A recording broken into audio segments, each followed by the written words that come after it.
Hello प्यारे बच्चों, आज हम गणित की प्रश्नावली 1.1 का दूसरा प्रश्न समझाएंगे। इससे पहले कल मैंने पहला प्रश्न समझा दिया था HCF ज्ञात करने के लिए दो संख्याओं का। एक पार्ट बता दिया था, दो पार्ट तुम्हें घर से करने थे। तो आशा करता हूं आप लोगों ने कर लिया होगा, क्योंकि एक जैसी ही विधि है। दूसरा प्रश्न मैं पढ़ रहा हूं, सभी अपनी किताब को पास रखें जब वीडियो देखें तब, क्योंकि मैं यहाँ प्रश्न लिखूंगा तो बहुत ज्यादा समय खर्च होगा। तो ये दूसरा प्रश्न है हमारा, दर्शाइए कि कोई भी धनात्मक विषम पूर्णांक 6q+1 या 6q+3 या 6q+5 के रूप का होता है, जहां q कोई पूर्णांक है। यानी विषम पूर्णांक जो होते हैं वो 6q+1, 6q+3, 6q+5 के रूप के होते हैं। यानी उसमें 6q में +1 +3 +5 आ रहा है, यानी विषम संख्या आ रही है। सम संख्या आएगी तो वो समपूर्णांक हो जाएगा। तो देखिए इसको हम हल करते हुए समझाता हूं। माना कोई धनात्मक पूर्णांक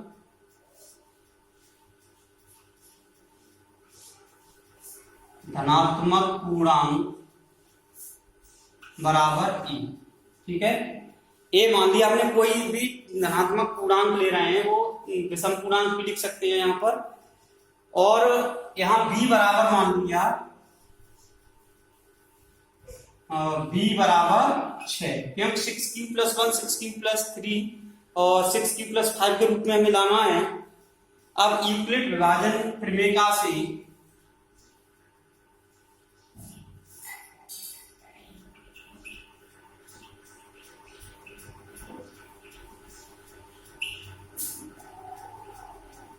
यूक्लिड विभाजन प्रमेय मैंने कल बताई थी, उसके हिसाब से हम क्या लिख सकते हैं इसको। क्या होता है हमारा, a बराबर bq+r होता है। तो a तो पूर्णांक हो गया कोई, b का मतलब 6 और q+r, जहां r वो q का जो मान होगा q is greater than equal to 0। अब देखिए किसी भी विषम पूर्णांक में अगर हम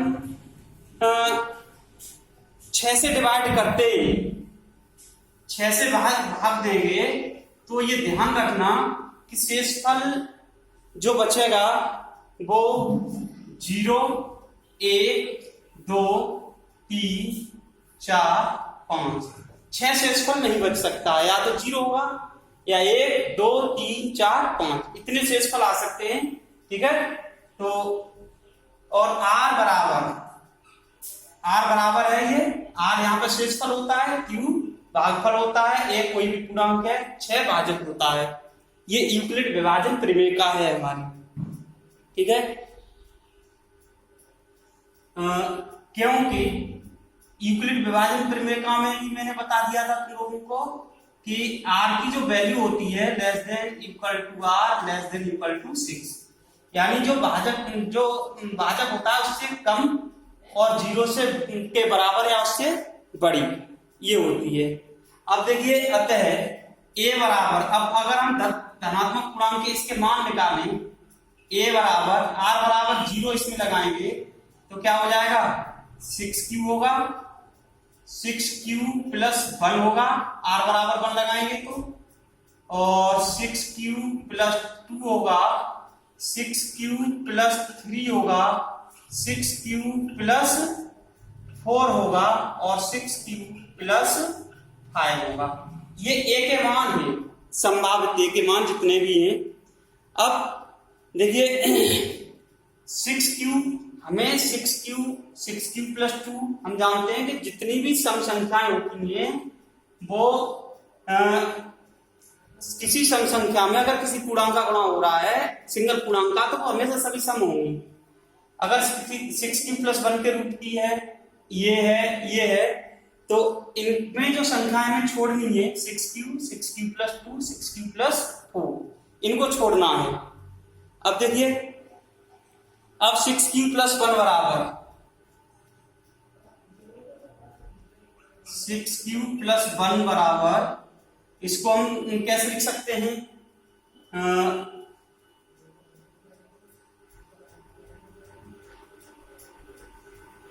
2 इंटू 3q प्लस 1। 6 को तोड़ दिया 2 गुणा 3 में।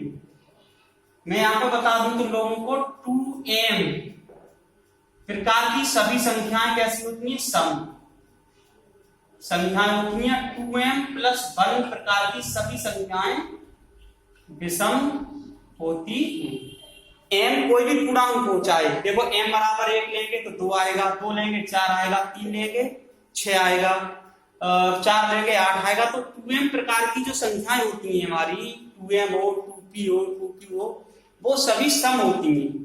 और किसी सम संख्या में अगर हम एक जोड़ दें, किसी सम संख्या में एक जोड़ दें तो वो संख्या विषम हो जाती है।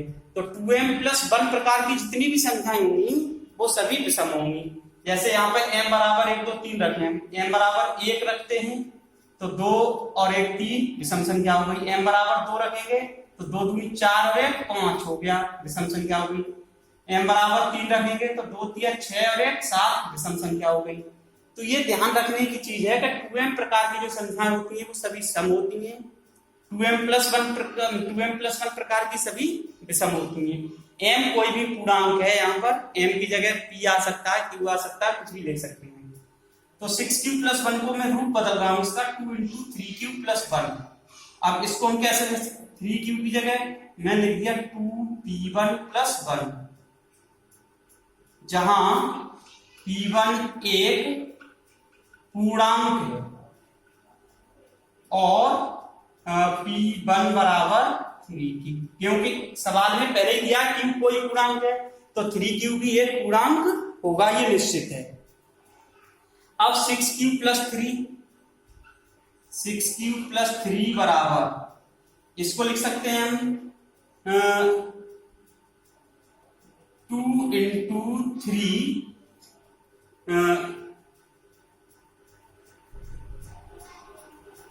6q प्लस 2 प्लस 1 लिख लेते हैं, दो लाइन में करेंगे 6q प्लस 2 प्लस 1।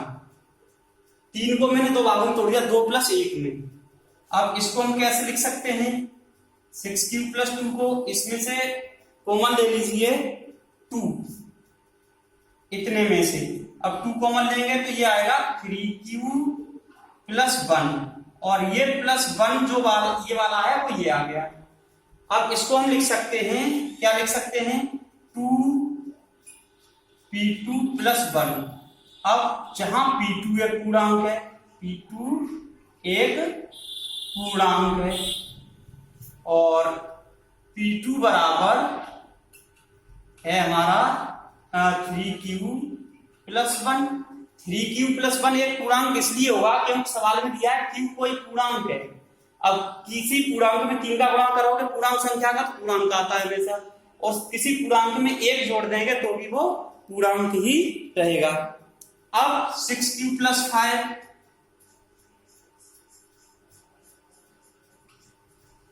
इसको 6q प्लस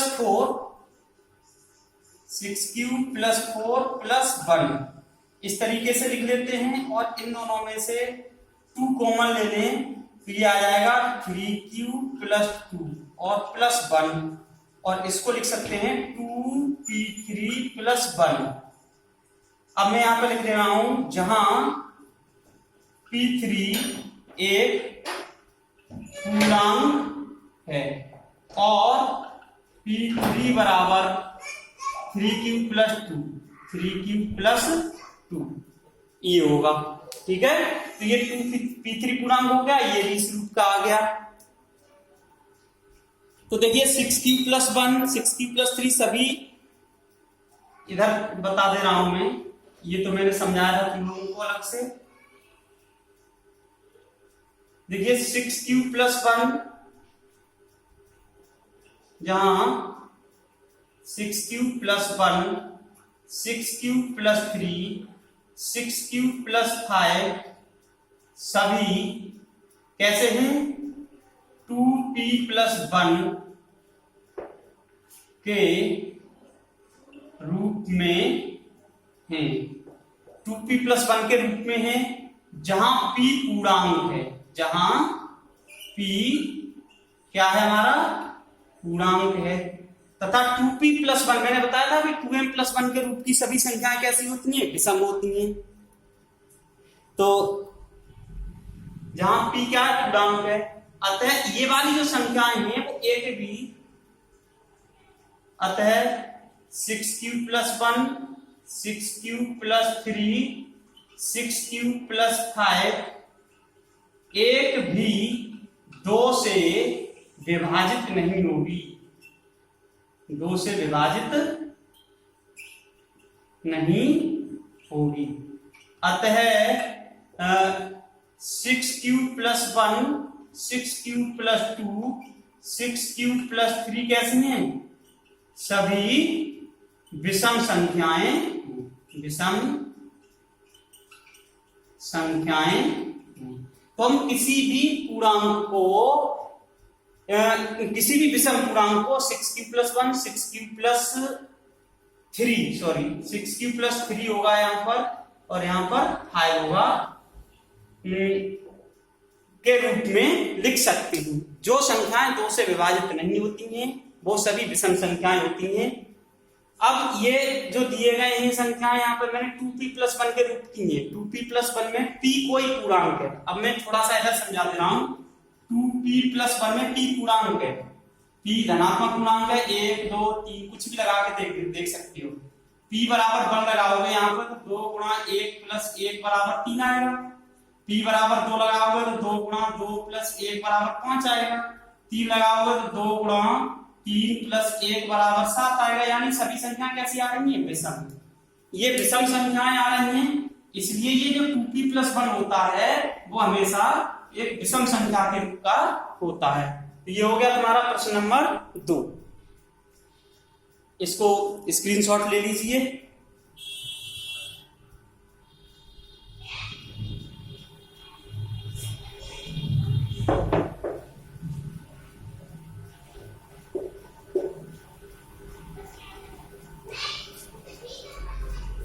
अब बात करते हैं प्रश्न नंबर 3 की। प्रश्न नंबर 3 में क्या दिया गया है, इसको मैं पढ़ रहा हूं, किताब अपने पास रखेंगे तो आसानी से समझ में आएगा। किसी परेड में 616 सदस्यों वाली एक सेना की टुकड़ी को 32 सदस्यों वाले एक आर्मी बैंड के पीछे मार्च करना है। यानी 616 सदस्य हैं और 32 सदस्य वाला एक आर्मी बैंड है, उसके पीछे मार्च करना है। दोनों समूहों को समान संख्या वाले स्तंभों में मार्च करना है। उन स्तंभों की अधिकतम संख्या क्या है जिसमें वे मार्च कर सकते हैं। देखिए, अधिकतम संख्या जब पूछी जाए, इस प्रकार की कंडीशन आती है, तो इस प्रकार की कंडीशन में हमेशा ध्यान रखना कि HCF निकालते हैं, महत्तम समापवर्तक। तो दिया क्या है हमें, दिया है सेना के की टुकड़ी में सदस्यों की संख्या, सेना की टुकड़ी में सदस्यों की संख्या कितनी दी गई है, 616। ठीक है। और आर्मी बैंड के सदस्यों की संख्या, आर्मी बैंड के सदस्यों की संख्या ये दी गई है हमें 32। ठीक है।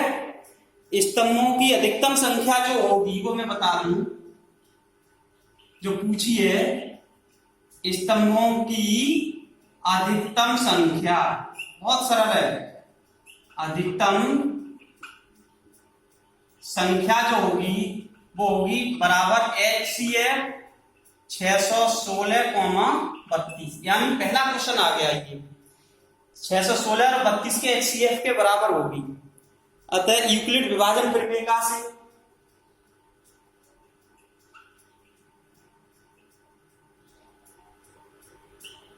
यूक्लिड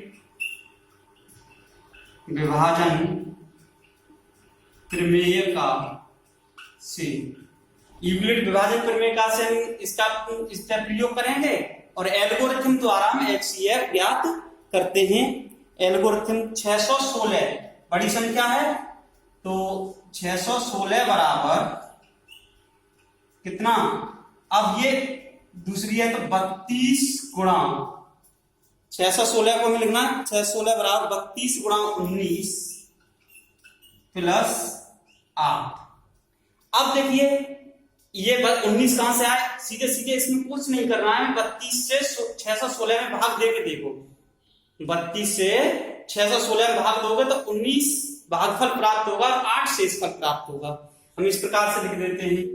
अब क्या करते हैं, इसमें 32 ये जो भाजक प्राप्त होता है इस 32 में और शेषफल में पुनः यूक्लिड एल्गोरिथम का प्रयोग करेंगे तो ये आ जाएगा 32 बराबर 8 या यही आना चाहिए पहले, जैसे इसमें 616 32 में 32 भाजक है तो 32 पहले आएगा। यहाँ पर इन दोनों की बात करेंगे 32 और 8 में, तो 8 भाजक होगा वो पहले आएगा, 8 गुणा 4 क्यों और प्लस 0। शेषफल क्या हो गया, यहाँ पर शेषफल बराबर हो गया 0। ये 6 क्यूब 8 क्यूब प्लस r के रूप का हो गया। ये 8 क्या है, भाजक है, और भाजक कितना, शेषफल 0 हो गया, भाजक हो गया हमारा 8। भाजक क्या हो गया 8, तो ये क्या हो गया, अतः 8 6 16 और 32 का HCF है। क्या हो गया, यहां पर लिख दो, अतः 8 616 और 32 का HCF क्या हो गया, 8 हो गया, 616 और 32 का HCF। अतः स्तंभों की अधिकतम संख्या, मैंने पहले ही लिख दिया था, स्तंभों की अधिकतम संख्या HCF है दोनों का। अतः स्तंभों की अधिकतम संख्या कितनी होगी हमारी, बराबर 8 स्तंभों में आर्मी के जवान और बैंड के सदस्यों के साथ चलेंगे। तो ये हो गया हमारा प्रश्न नंबर 3, स्क्रीनशॉट ले लीजिए।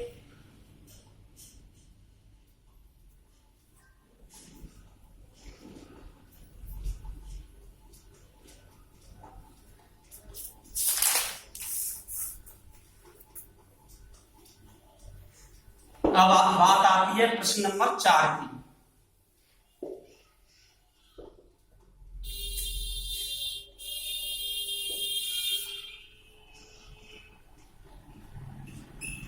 देखिए प्रश्न पढ़ रहा हूं, फिर किताब रखेंगे सभी अपने पास। क्या है, यूक्लिड विभाजन प्रमेयिका का प्रयोग करके दर्शाइए कि किसी धनात्मक पूर्णांक का वर्ग किसी पूर्णांक m के लिए, इसमें ध्यान रखना, किसी धनात्मक पूर्णांक का वर्ग किसी पूर्णांक m के लिए 3m या 3m+1 के रूप का होता है। यानी कोई भी धनात्मक पूर्णांक दे दी जाए वो 3m या 3m+1 के रूप का ही होगा, ये इसमें हमें सिद्ध करना है। तो देखिए हल करते हैं इसको। वही माना धनात्मक पूर्णांक, माना कोई धनात्मक पूर्णांक बराबर a। धनात्मक पूर्णांक हमने मान लिया a है।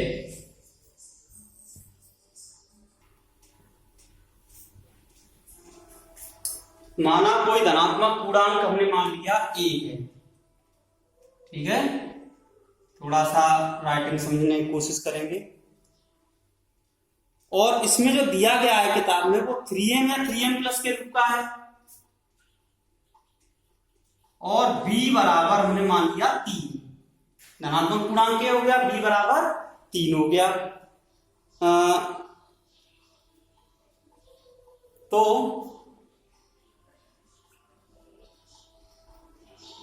यूक्लिड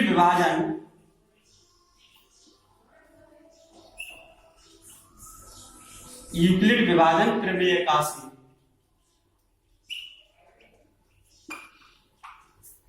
ए बराबर क्या हो जाएगा हमारा, ए बराबर होगा 3q plus r,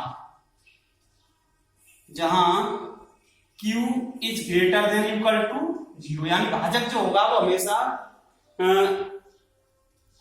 greater than equal to 0 होगा।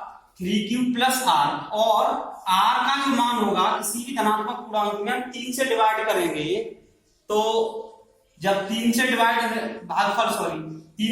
करेंगे तो 3 से जब विभाजित करेंगे तो शेषफल 0 आ सकता है, 1 आ सकता है, 2 आ सकता है, 3 नहीं आएगा। 3 आएगा तो पूरा पूरा काटेगा, फिर उसमें शेषफल 0 हो जाता है। ठीक है, और यहां पर लिख भी सकते हैं क्योंकि यूक्लिड विभाजन प्रमेय का में r के लिए कंडीशन दी जाती है 0 is less than equal to r is less than equal to b। b का मान है यहाँ पर 3, तो मैं यहाँ 3 लिख दे रहा हूं। b का मान 3 है, वैसे भी लेते हैं यूक्लिड विभाजन प्रमेय का में। तो ये आ गया। अब a बराबर a के मान क्या क्या होंगे, अतः a बराबर होगा हमारा, r बराबर 0 लगाओगे तो 3q plus 1, 3q plus a के मान ये हो गए। जब a के मान ये हो गए, अब इनके वर्ग दिखाने हैं हमें। सवाल में क्या कह रहा है कि इनके जो वर्ग हैं, वर्ग 3m या 3m प्लस 1 के रूप में होते हैं। तो देखिए इसको हम कैसे लिखेंगे, एक पहली वाली संख्या का वर्ग करेंगे, इसका वर्ग करेंगे और इसका वर्ग करेंगे। तीनों के जो रूप आने चाहिए वो 3m या 3m प्लस 1 के रूप के होने चाहिए। ठीक है, तो हमें इस रूप में लाने हैं ये।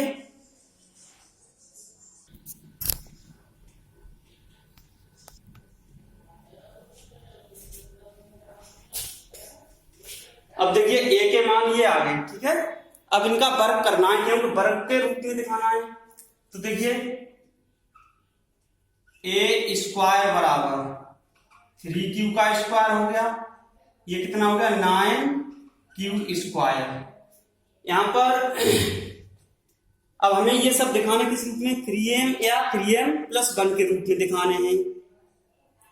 तो इसको कैसे लिख सकते हैं हम, 3 गुणा 3q स्क्वायर, और ये आ गया 3p1 मान लिया हमने, 3p1, जहां p1 एक पूर्णांक है, क्या है, पूर्णांक है, और p1 बराबर 3q स्क्वायर तथा। ठीक है, अब हमें वर्ग करना है 3q प्लस 1 का। 3q प्लस 1 का स्क्वायर बराबर 9q square a square plus 2ab, 6q plus b square. इसको भी इसी रूप में लाना है। तो देखो इन दोनों में से क्या कॉमन आ रहा है हमारा 3, इसमें से 3 कॉमन ले लें अगर हम, तो ये आ जाएगा 3q स्क्वायर प्लस 2q, ये आ जाएगा प्लस 1, क्योंकि q एक पूर्णांक है, ये हम पहले ही दे चुके हैं। तो ये क्या आ जाएगा,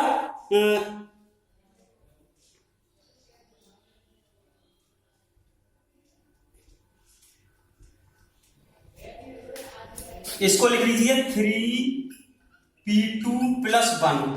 अब यहां पर मैं लिख रहा हूं, जहां p2 बराबर ये वाली जो संख्या है p2 पे 3q स्क्वायर प्लस 2q, तथा p2 एक पूर्णांक है। हमने यूक्लिड विभाजन प्रमेय का पढ़ी है, उसमें ये दिया गया है कि किसी धनपूर्णांक a और b के लिए हम दो पूर्णांकों q और r को इस प्रकार से ज्ञात करते हैं कि a equal to bq plus r। तो यहाँ q और r भी अपने आप में पूर्णांक है। ठीक है, जब q पूर्णांक है तो p2 जो होगा, q का हम कोई भी पूर्णांक मान लगाएंगे, इसमें हल करेंगे तो एक पूर्णांक प्राप्त होगा। तो p2 पूरा क्या होगा, एक पूर्णांक होगा। यहाँ पे संख्या नहीं दर्शाई गई है, ये पूरा का पूरा q का कुछ भी मान लगा लीजिए, कोई सा पूर्णांक 1 2 3 4 5 कुछ भी लगा लीजिए, P2 हमेशा एक पूर्णांक प्राप्त होगा। तो ये पूर्णांक हो गया। तो इस पूरे को, इस सिस्टम को हमने किस रूप में लिख दिया, 3P2 प्लस 1। यहाँ पे ये 3P1 के रूप में है, 3P2 प्लस 1 के रूप में है। अब बात आती है 3Q प्लस 2 की। 3Q प्लस 2 का होल स्क्वायर खोलेंगे तो ये हो जाएगा 9Q स्क्वायर प्लस 12Q और प्लस 4। ठीक है, अब इसको थोड़ा सा सॉल्व करना है हमें।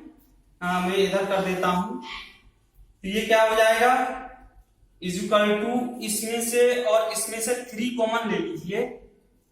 3 कॉमन लेंगे हम तो क्या आ जाएगा, देखो 3Q स्क्वायर प्लस 4Q और प्लस बाद में है हमारा 4।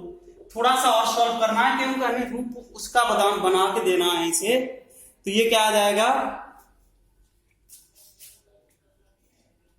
3 into 3Q square plus 4Q और प्लस 1 और यहां पे प्लस 1 कर दिया मैंने। वैसे इस 4 को 3 प्लस 1 लिख दिया।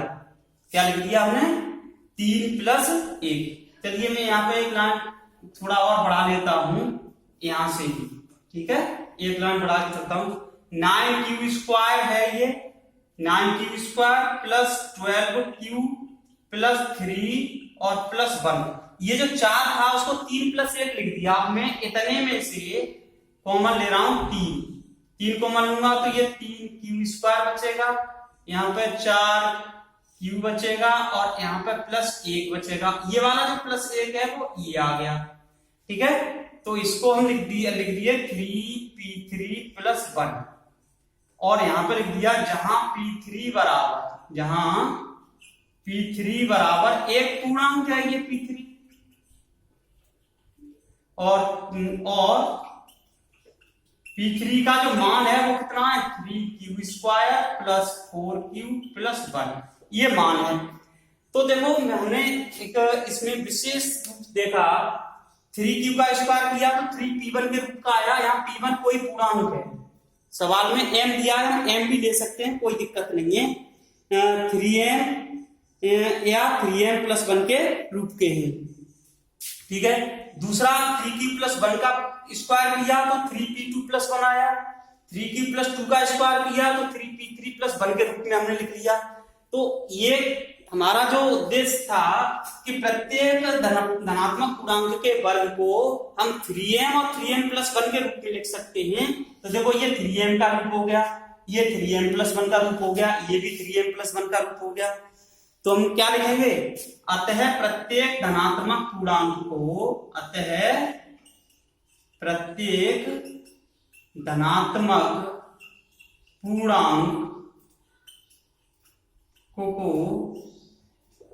3m या 3m प्लस 1 के रूप में लिखा जा सकता है।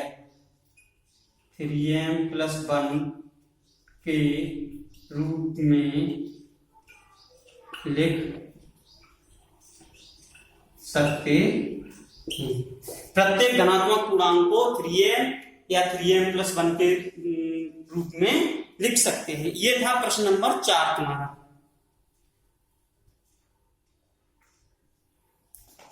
तो अब इसमें एक क्वेश्चन और बचा है 5वां, उसमें घन करना है प्रत्येक धनात्मक पूर्णांक का। तो इसमें हमें वर्ग करना था और 5वें सवाल में घन करना। पहले इसका स्क्रीनशॉट ले लीजिए, लिख लीजिए इसको।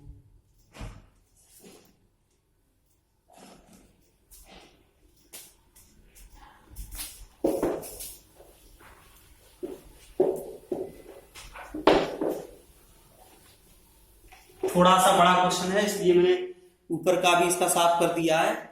प्रश्न नंबर है 5। अब मैं यहां से शुरू करूंगा इसको थोड़ा सा बड़ा लिख के। क्वेश्चन पढ़ रहा हूं, सबको किताब फिर से पकड़ लेनी है अपने हाथ में और ध्यान से समझेंगे। यूक्लिड विभाजन प्रमेयिका का प्रयोग करके दर्शाइए कि किसी धनात्मक पूर्णांक का घन। यूक्लिड विभाजन प्रमेयिका का प्रयोग करके दर्शाइए कि किसी धनात्मक पूर्णांक का घन 9m, 9m प्लस 1 या 9m प्लस 8 के रूप का होता है। तो देखिए किसी भी धनात्मक पूर्णांक का घन, वही पूरी प्रक्रिया माननी है। कोई धनात्मक पूर्णांक मान लिया हमने, माना धनात्मक पूर्णांक बराबर ए, जहां b बराबर 3 और यूक्लिड विभाजन प्रमेय का से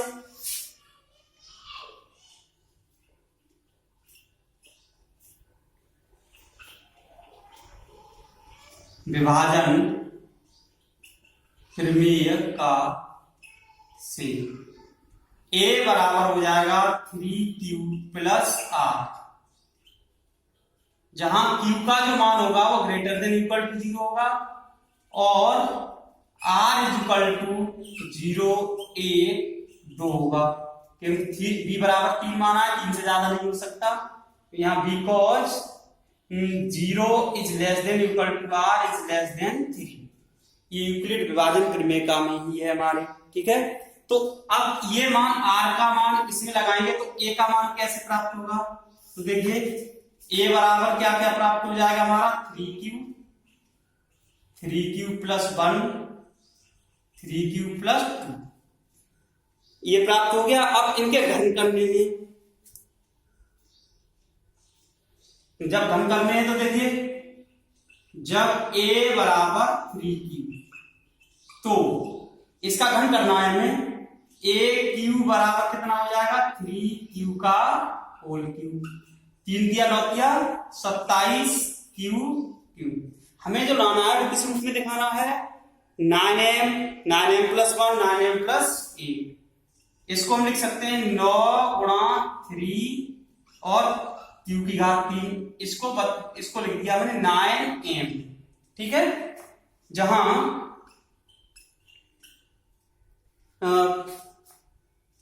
P1 लिख लो 9m लिख लो, कोई दिक्कत नहीं, जहां m बराबर 3q, उसमें दिया है m कोई पूर्णांक है, किसी भी धनात्मक पूर्णांक को हम इसके रूप में लिख सकते हैं।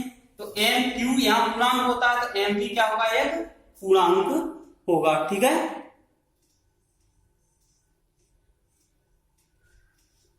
m बराबर 3q तथा m एक पूर्णांक है। ठीक है, m पूर्णांक हो गया। अब जब a बराबर 3q तो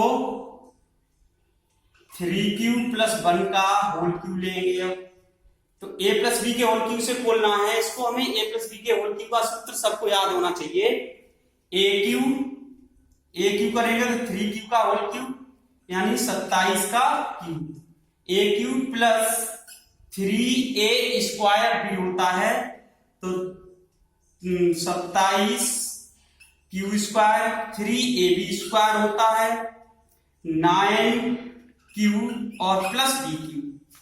मैं यहां पे लिख दे रहा हूं a प्लस b का होल क्यूब बराबर होता है a cube plus b plus 3a square b plus 3ab square plus b cube.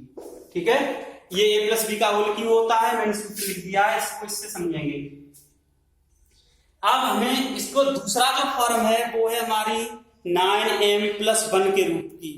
तो देखिए इसको हम कैसे लिख सकते हैं, इसमें से 9 कॉमन ले लेते हैं, 9 और 9 कॉमन आने के बाद 3q बचेगा प्लस 3q स्क्वायर बचेगा और प्लस q बचेगा प्लस 1 हो गया।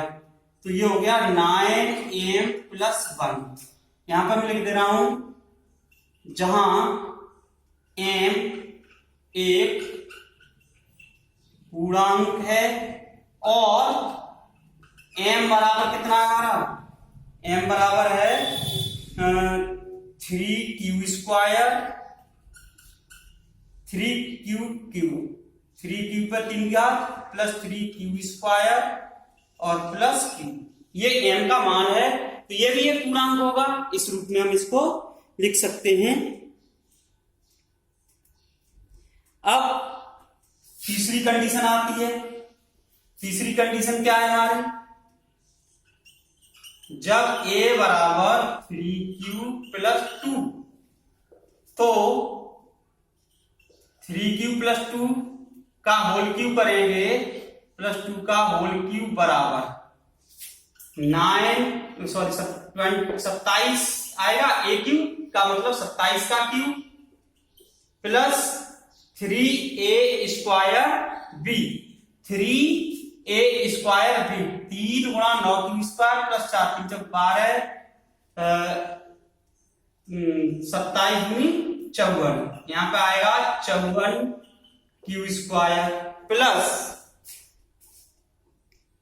36 क्यूब प्लस 8, 36 क्यूब प्लस 8। अब प्लस 8 तो हमें लाना ही था, 3m प्लस 8 के रूप में लिखना है, तो इतने में से हमें 9 कॉमन लेना है, तो 9 कॉमन आने के बाद 3q plus 6q square plus 4q और प्लस 8 ये आ गया, तो इसको लिख दिया मैं 9m प्लस 8। यहां पे लिख देते हैं, जहां m एक पूर्णांक है तथा m बराबर कितना हो गया 3q plus 6q square plus 4q, ये आ गया। तो हमने तीन जो संख्या ली थी उनको जब हमने उनके घन निकाले तो 9m प्लस 1 और 9m प्लस 8 के रूप में हमें प्राप्त हुए। ये सूत्र याद होना चाहिए घन का, ठीक है। तो इसी रूप में प्राप्त हो रहे हैं, तो हम क्या लिख सकते हैं, अतः किसी भी धन पूर्णांक का घन 9m प्लस 1 और 9m प्लस 8 के रूप में व्यक्त किया जा सकता है, ठीक है। ये हो गया तुम्हारा क्वेश्चन नंबर 5, इसका स्क्रीनशॉट ले लीजिए।